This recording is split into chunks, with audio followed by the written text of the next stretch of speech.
പുതുവർഷാഘോഷത്തിന് വിപുലമായ ഒരുക്കങ്ങളാണ് Dubai RTA പൂർത്തിയാക്കിയത്. Metro, tram എന്നിവയും ബസ്, ടാക്സി എന്നിവയും കൂടുതൽ സമയം സർവീസ് നടത്തും. ഡിസംബർ 31 രാവിലെ തുടങ്ങുന്ന ട്രാം, മെട്രോ സർവീസുകൾ പിറ്റേന്ന് അർദ്ധരാത്രി വരെ മുടങ്ങാതെ സർവീസ് നടത്തും. ഞായറാഴ്ച രാവിലെ 8 മണി മുതൽ തിങ്കളാഴ്ച അർദ്ധരാത്രി 12 മണി വരെയാണ് ദുബായ് മെട്രോ സർവീസ് നടത്തുക. ട്രാം സർവീസ് ഞായറാഴ്ച രാവിലെ 9 മണിക്ക് തുടങ്ങി ചൊവ്വാഴ്ച പുലർച്ചെ 1 മണി വരെ തുടരും.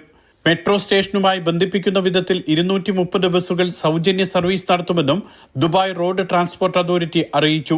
അൽവാസൽ, അൽജാഫ്ലിയ എന്നിവിടങ്ങളിലായി 900 വാഹനങ്ങൾക്ക് കൂടി പാർക്കിംഗ് സൗകര്യം ഒരുക്കും. ഞായറാഴ്ചയും തിങ്കളാഴ്ചയും വാഹന പാർക്കിംഗ് സൗജന്യമായിരിക്കും. പുതുവർഷാഘോഷത്തോടനുബന്ധിച്ചാണ് തിങ്കളാഴ്ച സൗജന്യ പാർക്കിംഗ് പ്രഖ്യാപിച്ചത്. ചൊവ്വാഴ്ച മുതലാണ് പാർക്കിങ്ങിന് ഫീസ് ഈടാക്കുക.